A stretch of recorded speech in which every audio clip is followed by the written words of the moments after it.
The Kiss by Anton Pavlovich Chekhov.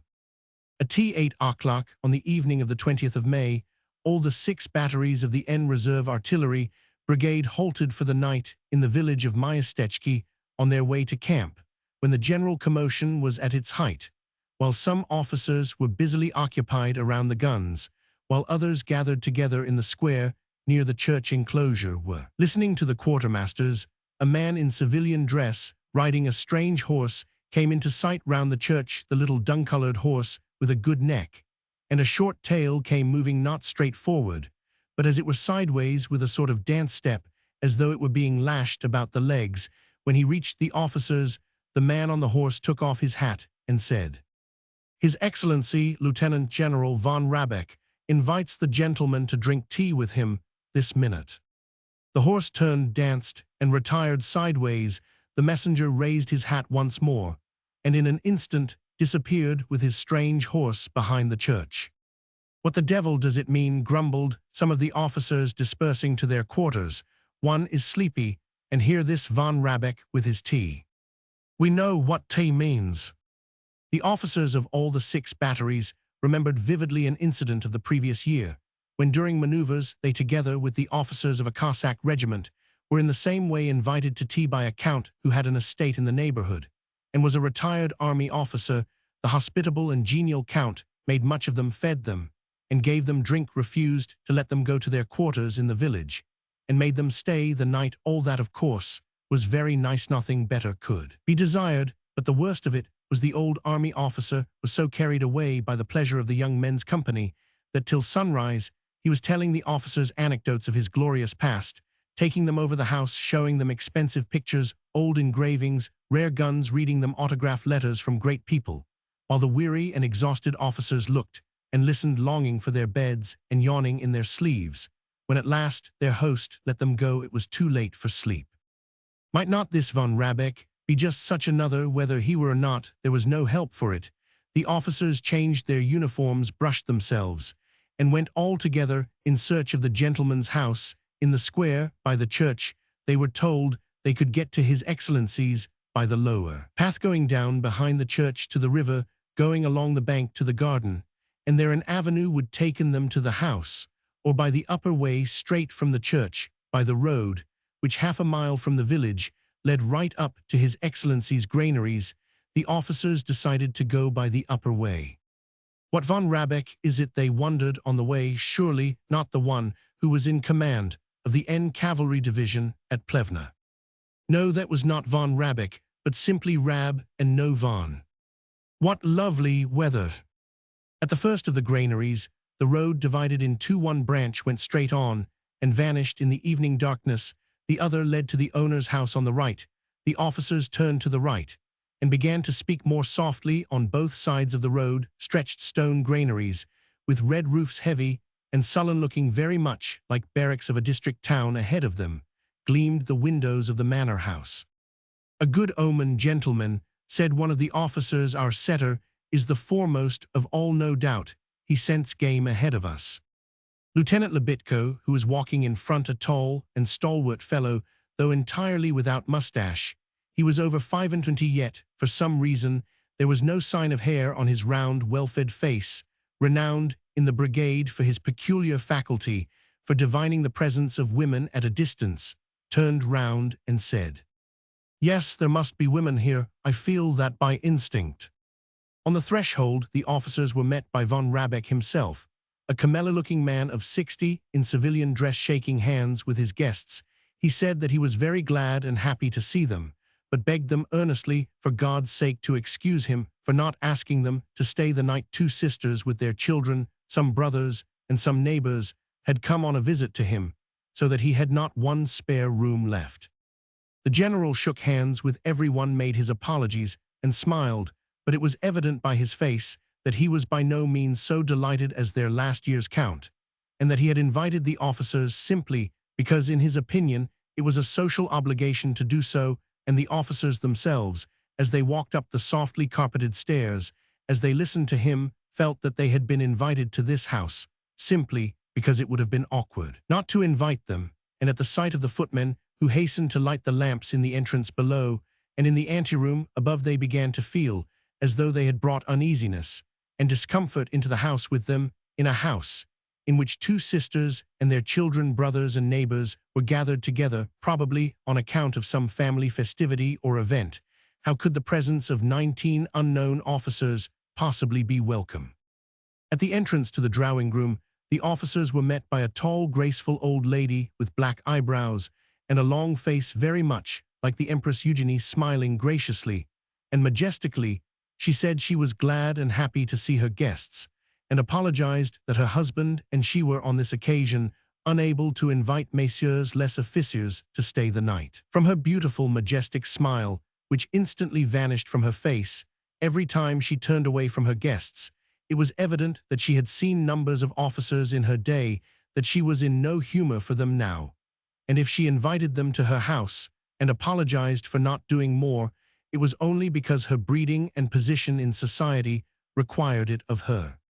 When the officers went into the big dining room, there were about a dozen people, men and ladies, young and old, sitting at tea at the end of a long table. A group of men was dimly visible behind their chairs, wrapped in a haze of cigar smoke, and in the midst of them stood a lanky young man with red whiskers, talking loudly with a lisp in English through a door. Beyond the group could be seen a light room with pale blue furniture. "Gentlemen, there are so many of you that it is impossible to introduce you all," said the general in a loud voice, trying to sound very cheerful. "Make each other's acquaintance, gentlemen, without any ceremony." The officers, some with very serious and even stern faces, others with forced smiles, and all feeling extremely awkward somehow, made their bows and sat down to tea.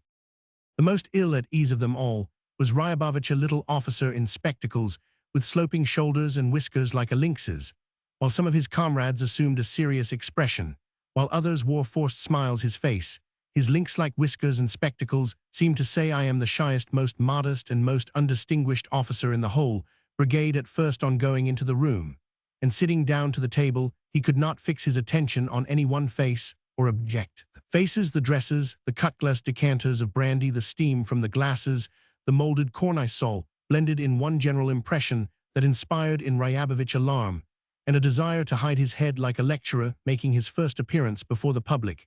He saw everything that was before his eyes, but apparently only had a dim understanding of it. Among physiologists, this condition, when the subject sees but does not understand, is called psychical blindness. After a little, while growing accustomed to his surroundings, Ryabovich saw clearly and began to observe, as a shy man unused to society. What struck him first was that in which he had always been deficient, namely, the extraordinary boldness of his new acquaintances. Von Rabeck, his wife, two elderly ladies, a young lady in a lilac dress, and the young man with the red whiskers. Who was it? Appeared a younger son of von Rabeck, very cleverly, as though they had rehearsed it beforehand, took seats between the officers, and at once got up a heated discussion, in which the visitors could not help taking part. The lilac young lady hotly asserted that the artillery had a much better time than the cavalry and the infantry, while von Rabeck and the elderly ladies maintained the opposite. A brisk interchange of talk followed. Ryabovich watched the lilac young lady, who argued so hotly about what was unfamiliar and utterly uninteresting to her, and watched artificial smiles come and go on her face. Von Rabeck and his family skillfully drew the officers into the discussion, and meanwhile kept a sharp lookout over their glasses and mouths to see whether all of them were drinking, whether all had enough sugar, why someone was not eating cakes or not drinking brandy. And the longer Ryabovich watched and listened, the more he was attracted by this insincere but splendidly disciplined family. After tea, the officers went into the drawing-room. Lieutenant Lebitko's instinct had not deceived him. There were a great number of girls and young married ladies. The setter lieutenant was soon standing by a very young fair girl in a black dress, and bending down to her jauntily, as though leaning on an unseen sword, smiled and shrugged his shoulders coquettishly. He probably talked very interesting nonsense, for the fair girl looked at his well-fed face condescendingly and asked indifferently, "Really?" And from that uninterested "really," the setter, had he been intelligent, might have concluded that she would never call him to heel. The piano struck up the melancholy strains of a valse, floated out of the wide, open windows, and everyone, for some reason, remembered that it was spring, a May evening.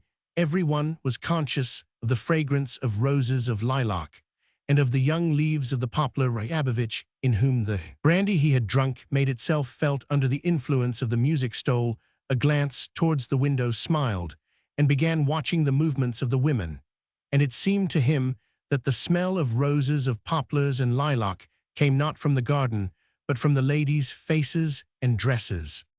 Von Rabeck's son invited a scraggy-looking young lady to dance, and waltzed round the room twice with her libitko, gliding over the parquet floor, flew up to the lilac young lady, and whirled her away dancing.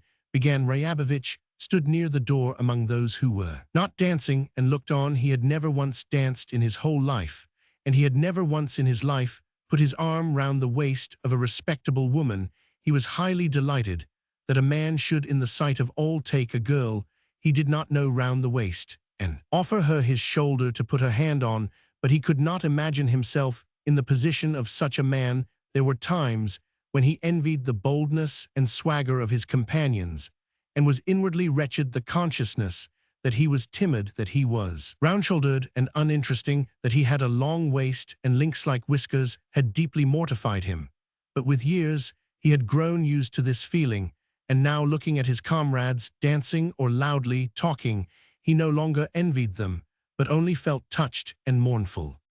When the quadrille began, young von Rabeck came up to those who were not dancing and invited 2 officers to have a game at billiards.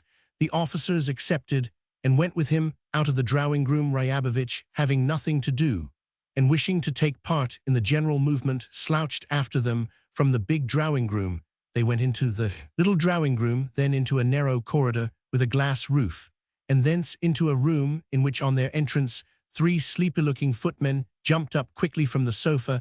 At last, after passing through a long succession of rooms, young von Rabeck and the officers came into a small room where there was a billiard table. They began to play.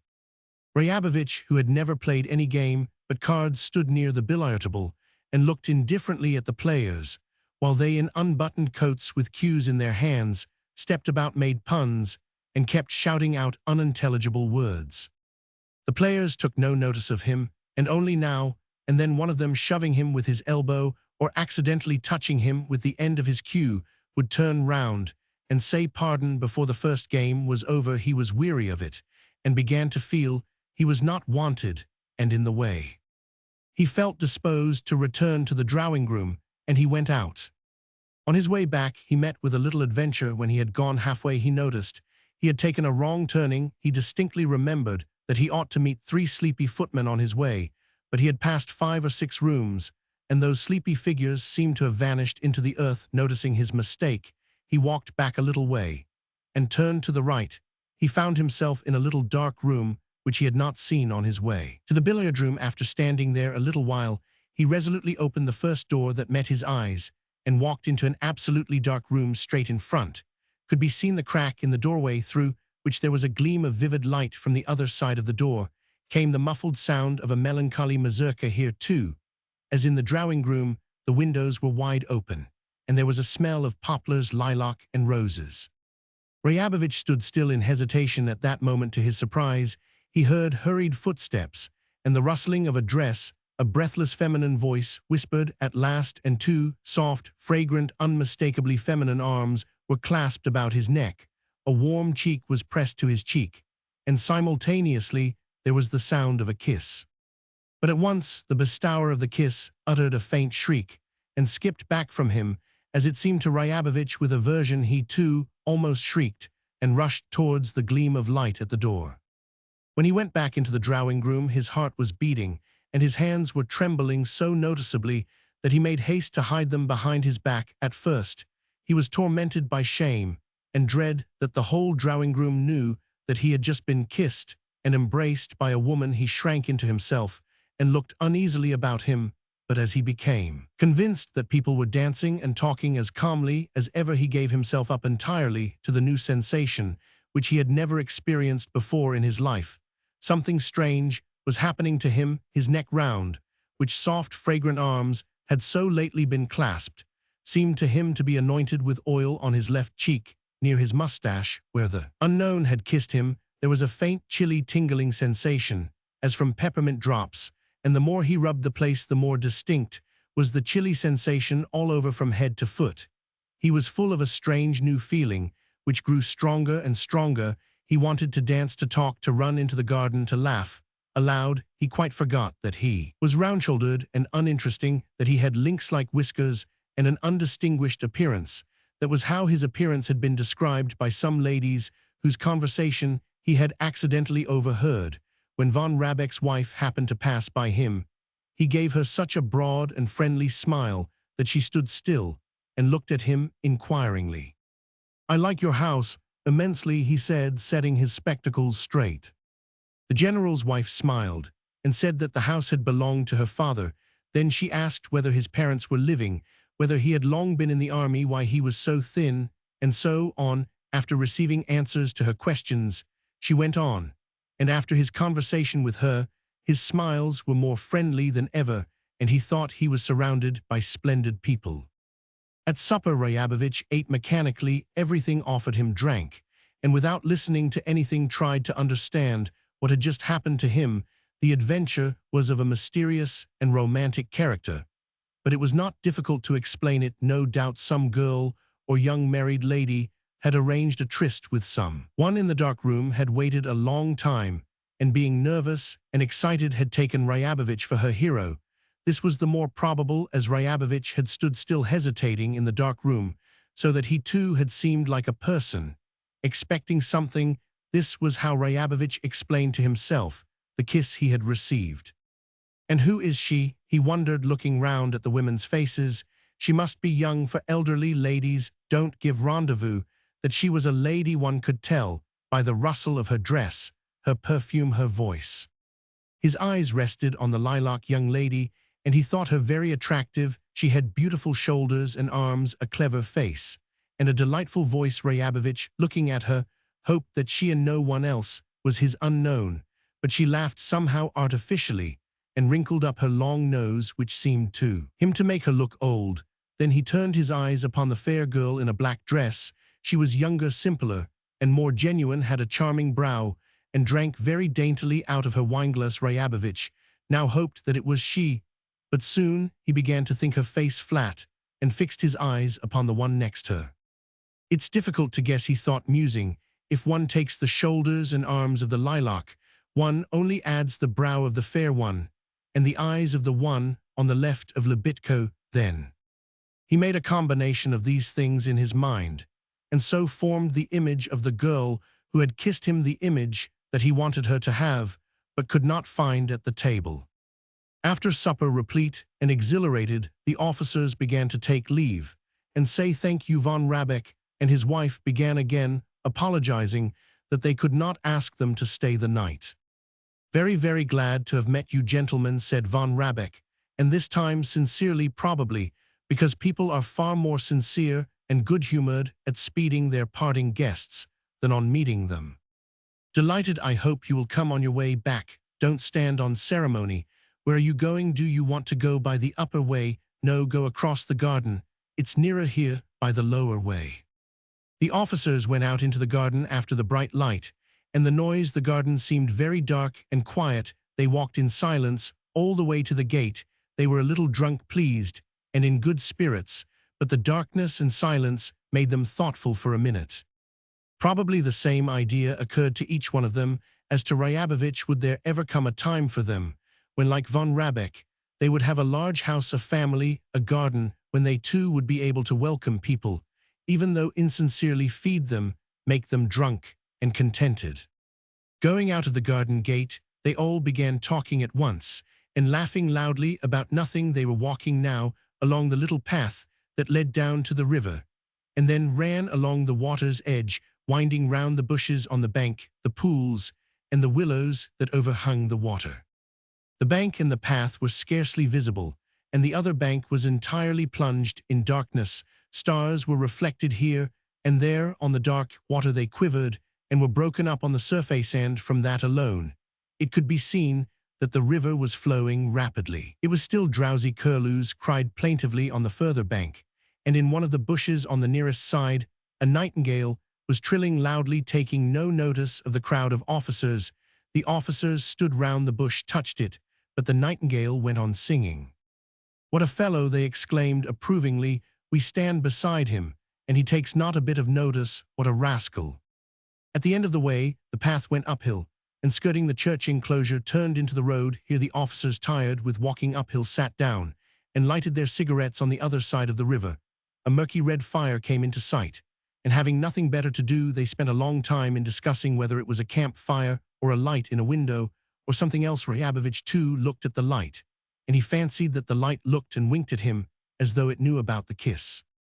On reaching his quarters, Ryabovich undressed as quickly as possible and got into bed. Lebitko and Lieutenant Merzlyakov, a peaceable, silent fellow who was considered in his own circle a highly educated officer, and was always, whenever it was possible, reading the Vyestnik Evropy, which he carried about with him everywhere, were quartered in the same hut with Ryabovich. Lebitko, undressed, walked up and down the room for a long while with the air of a man who has not been satisfied, and sent his orderly for beer. Merzlyakov got into bed, put a candle by his pillow, and plunged into reading the Vyestnik Evropy. Who was she? Ryabovich wondered, looking at the smoky ceiling. His neck still felt as though he had been anointed with oil, and there was still the chilly sensation near his mouth, as though from peppermint drops. The shoulders and arms of the young lady in lilac, the brow and the truthful eyes of the fair girl in black waists, dresses, and brooches floated through his imagination. He tried to fix his attention on these images, but they danced about, broke up, and flickered when these images vanished altogether from the broad, dark background, which every man sees when he closes his eyes. He began to hear hurried footsteps, the rustle of skirts, the sound of a kiss, and an intense, groundless joy took possession of him. Abandoning himself to this joy, he heard the orderly return and announce that there was no beer. Lebitko was terribly indignant and began pacing up and down again.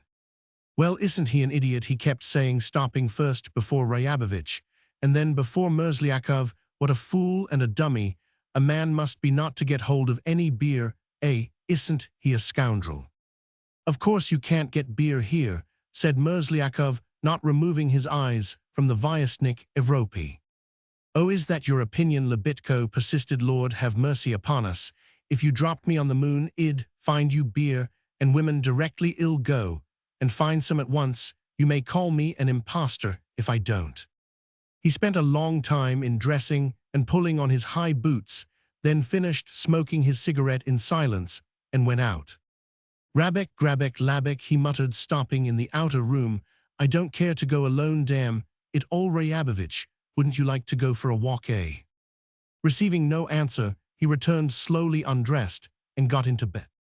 Merzlyakov sighed, put the Vyestnik Evropy away, and put out the light. Muttered Lebitko, lighting a cigarette in the dark.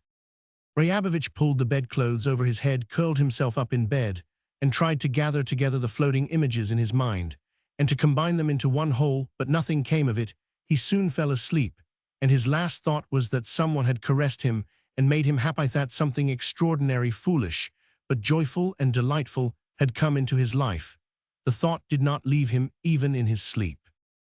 When he woke up, the sensations of oil on his neck and the chill of peppermint about his lips had gone, but joy flooded his heart, just as the day before. He looked enthusiastically at the window frames gilded by the light of the rising sun, and listened to the movement of the passers-by in the street. People were talking loudly close to the window. Lebedetsky, the commander of Ryabovich's battery, who had only just overtaken the brigade, was talking to his sergeant at the top of his voice, being always accustomed to shout. "What else?" shouted the commander. "When they were shoeing yesterday, your high nobility, they drove a nail into Pigeon's hoof. The vet put on clay and vinegar. They are leading him apart now. And also, your honor, Artemiev got drunk yesterday, and the lieutenant ordered him to be put in the limber of a spare gun carriage." The sergeant reported that Karpov had forgotten the new cords for the trumpets and the rings for the tents, and that their honors, the officers, had spent the previous evening visiting General von Rabeck. In the middle of this conversation, the red-bearded face of Lebedetsky appeared in the window. He screwed up his short-sighted eyes, looking at the sleepy faces of the officers, and said good morning to them. "Is everything all right?" he asked. "One of the horses has a sore neck from the new collar," answered Lebitko, yawning. The commander sighed, thought a moment, and said in a loud voice, "I am thinking of going to see Alexandra Yevgrafovna. I must call on her." "Well, goodbye. I shall catch you up in the evening." A quarter of an hour later, the brigade set off on its way. When it was moving along the road by the granaries, Ryabovich looked at the house on the right. The blinds were down in all the windows. Evidently, the household was still asleep.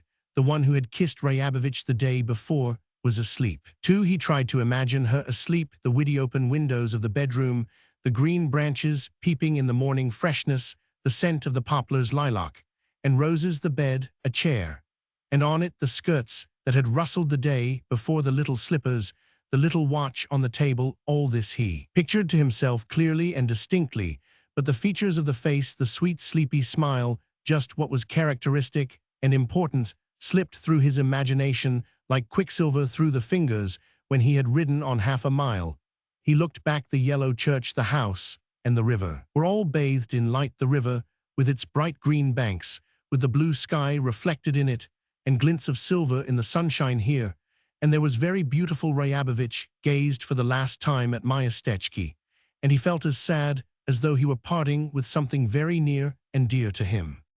And before him on the road lay nothing but long, familiar, uninteresting pictures to right and to left, fields of young rye and buckwheat with rooks hopping about in them.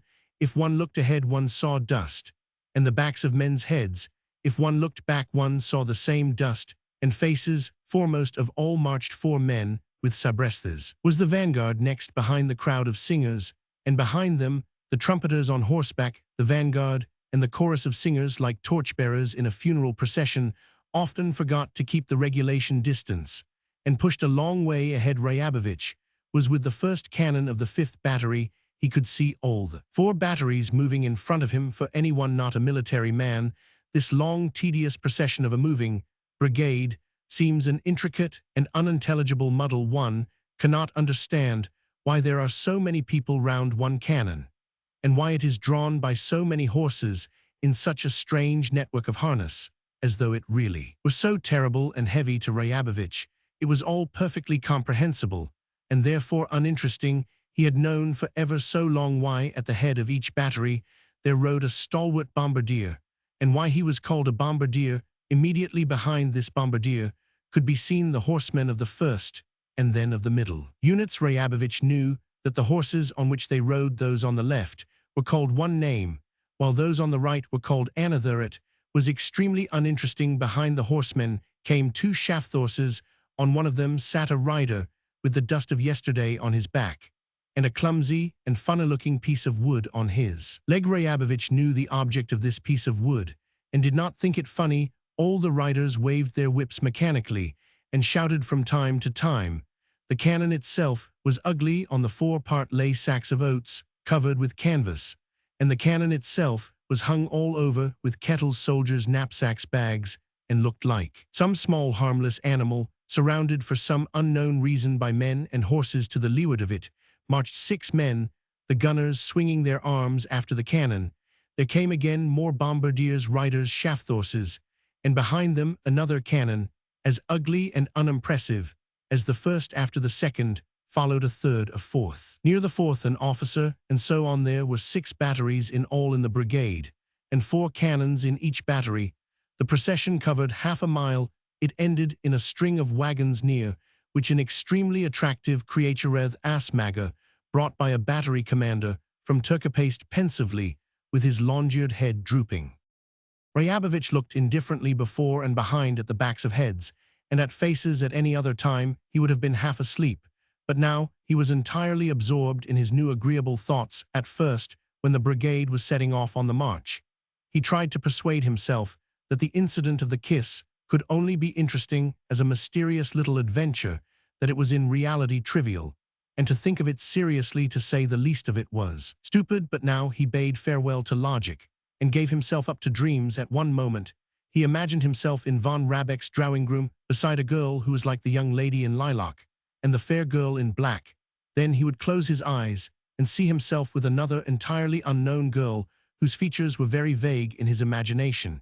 He talked, caressed her, leaned on her shoulder, pictured war, separation, then meeting again, supper with his wife, children. Brakes on the word of command rang out every time they went downhill. He too shouted brakes on, and was afraid this shout would disturb his reverie and bring him back to reality. As they passed by some landowner's estate, Ryabovich looked over the fence into the garden, a long avenue straight as a ruler strewn with yellow sand, and bordered with young birch trees met his eyes. With the eagerness of a man given up to dreaming, he pictured to himself little, feminine feet tripping along yellow sand, and quite unexpectedly had a clear vision in his imagination of the girl who had kissed him, and whom he had succeeded in picturing to himself the evening before at supper. This image remained in his brain and did not desert him again. At midday there was a shout in the rear, near the string of wagons. Easy eyes to the left, officers. The general of the brigade drove by in a carriage with a pair of white horses. He stopped near the second battery and shouted something which no one understood. Several officers, among them Ryabovich, galloped up to them. "Well," asked the general, blinking his red eyes, "are there any sick?" Receiving an answer, the general, a little skinny man, chewed thought for a moment and said, addressing one of the officers, "One of your drivers of the third cannon has taken off his legard and hung it on the fore part of the cannon. The rascal, reprimand him." He raised his eyes to Ryabovich and went on, "It seems to me your front strap is too long." Making a few other tedious remarks, the general looked at Lebitko and grinned. "You look very melancholy today, Lieutenant Lebitko," he said. "Are you pining for Madame Lopukov?" "A gentleman, he is pining for Madame Lopukov." The lady in question was a very stout and tall person who had long passed her 40th year. The general, who had a predilection for solid ladies, whatever their ages, suspected a similar taste in his officers. The officers smiled respectfully.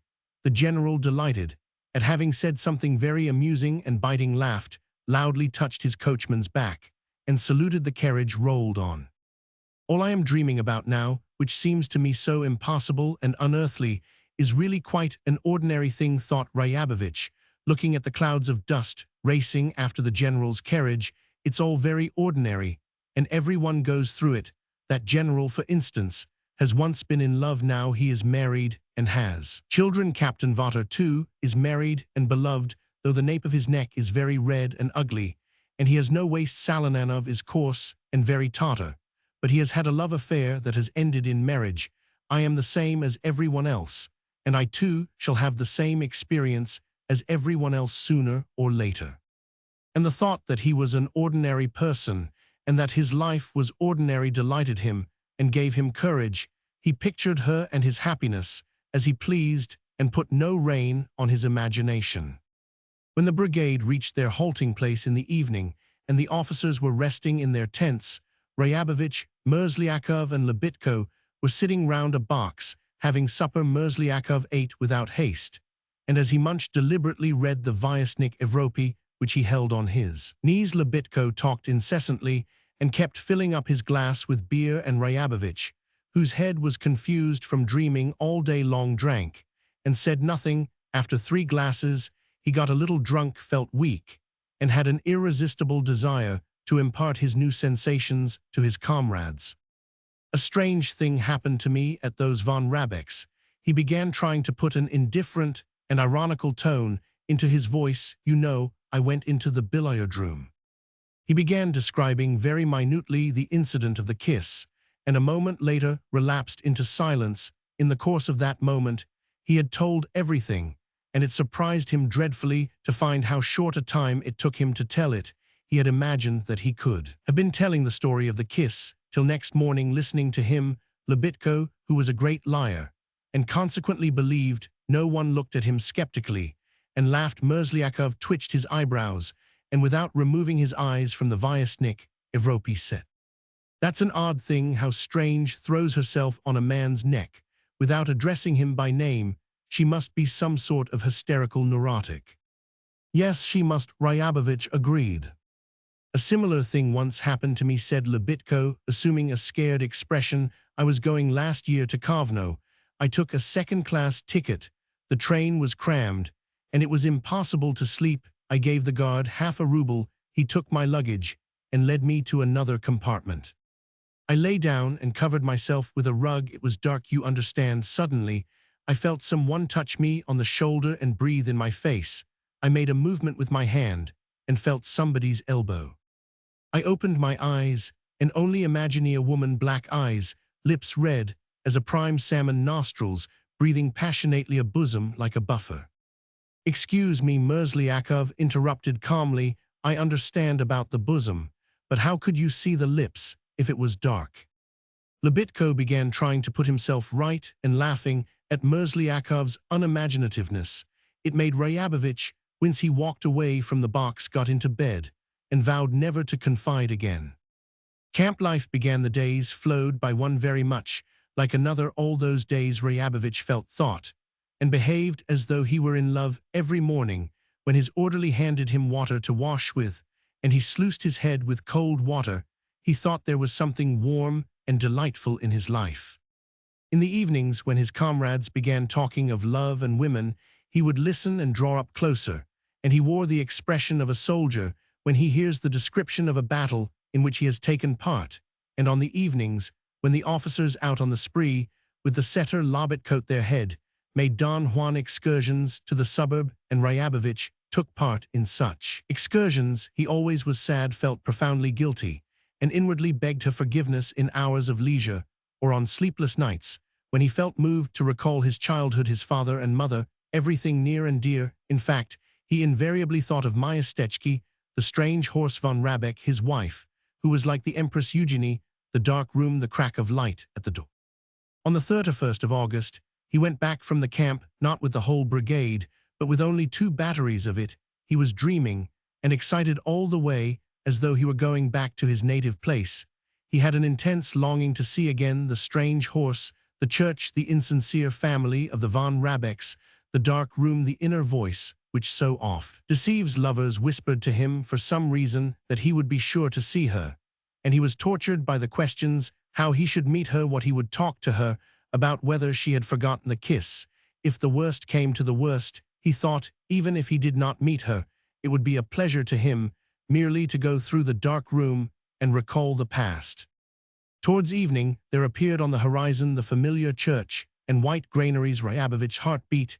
He did not hear the officer who was riding beside him, and saying something to him, he forgot everything and looked eagerly at the river shining in the distance, at the roof of the house, at the dovecote round, which the pigeons were circling in the light of the setting sun. When they reached the church and were listening to the billeting orders, he expected every second that a man on horseback would come round the church enclosure and invite the officers to tea, but the billeting orders were read, the officers were in haste to go on to the village, and the man on horseback did not appear. Von Rabeck will hear at once from the peasants that we have come, and will send for us, thought Ryabovich, as he went into the hut, unable to understand why a comrade was lighting a candle, and why the orderlies were hurriedly setting samovars. A painful uneasiness took possession of him. He lay down, then got up, and looked out of the window to see whether the messenger were coming, but there was no sign of him. He lay down again, but half an hour later, he got up, and unable to restrain his uneasiness, went into the street, and strode towards the church. It was dark and deserted in the square near the church. 3 soldiers were standing silent in a row where the road began to go downhill. Seeing Ryabovich, they roused themselves, and saluted. He returned the salute, and began to go down the familiar path. On the further side of the river, the whole sky was flooded with crimson. The moon was rising. 2 peasant women, talking loudly, were picking cabbage in the kitchen garden. Behind the kitchen garden, there were some dark huts, and everything on the near side of the river was just as it had been in May. The path, the bushes, the willows overhanging the water, but there was no sound of the brave nightingale, and no scent of poplar and fresh grass. Reaching the garden, Ryabovich looked in at the gate. The garden was dark, and still he could see nothing but the white stems of the nearest birch trees, and a little bit of the avenue. All the rest melted together into a dark blur. Ryabovich looked and listened eagerly, but after waiting for a quarter of an hour, without hearing a sound or catching a glimpse of a light, he trudged back. He went down to the river, the general's bathhouse, and the bath sheets on the rail of the little bridge showed white before him. he went on to the bridge, stood a little, and quite unnecessarily touched the sheets. They felt rough and cold. He looked down at the water. The river ran rapidly, and with a faintly audible gurgle round the piles of the bathhouse, the red moon was reflected near the left bank. Little ripples ran over the reflection, stretching it out, breaking it into bits, and seemed trying to carry it away. How stupid, thought Ryabovich, looking at the running water. How unintelligent it all is. Now that he expected nothing, the incident of the kiss, his impatience, his vague hopes, and disappointment presented themselves in a clear light. It no longer seemed to him strange that he had not seen the general's messenger, and that he would never see the girl who had accidentally kissed him. Instead of someone else, on the contrary, it would have been strange if he had seen her. The water was running, he knew not where or why, just as it did in May. In May, it had flowed into the great river, from the great river into the sea. Then it had risen in vapor, turned into rain. And perhaps the very same water was running now before Ryabovich's eyes again. What for? Why? And the whole world, the whole of life, seemed to Ryabovich an unintelligible, aimless jest. And turning his eyes from the water and looking at the sky, he remembered again how fate, in the person of an unknown woman, had by chance caressed him. He remembered his summer dreams and fancies, and his life struck him as extraordinarily meager, poverty-stricken, and colorless. When he went back to his hut, he did not find one of his comrades. The orderly informed him that they had all gone to General von Rabeck's, who had sent a messenger on horseback to invite them. For an instant, there was a flash of joy in Ryabovich's heart, but he quenched it at once, got into bed, and in his wrath with his fate, as though to spite it, did not go to the general's.